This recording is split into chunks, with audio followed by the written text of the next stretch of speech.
Co-President of the Europe of Freedom and Democracy, Nigel Farage. The floor is yours.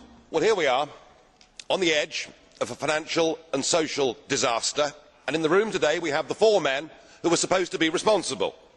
And yet we've listened to the dullest, most technocratic speeches I've ever heard. You are all in denial. By any objective measure, the euro is a failure.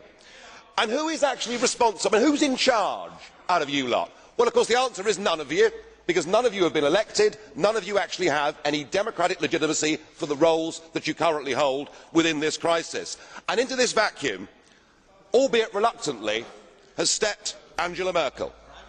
And we are now living in a German-dominated Europe. Something that the European project was actually supposed to stop. Something that those that went before us actually paid a heavy price in blood to prevent. I don't want to live in a German-dominated Europe, and nor do the citizens of Europe.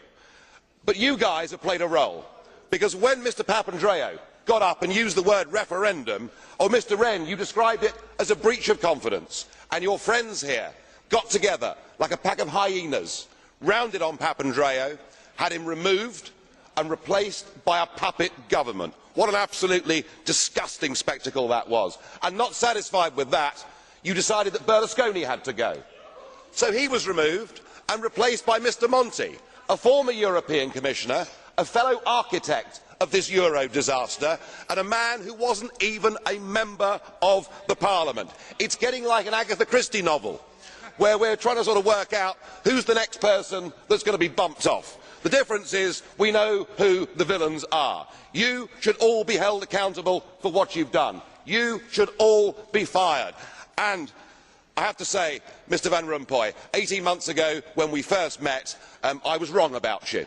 I said you'd be the quiet assassin of nation-state democracy, but you're not anymore. You're rather noisy about it, aren't you?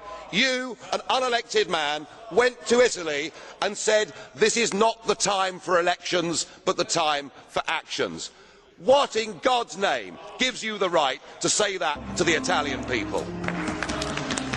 Thank you. Then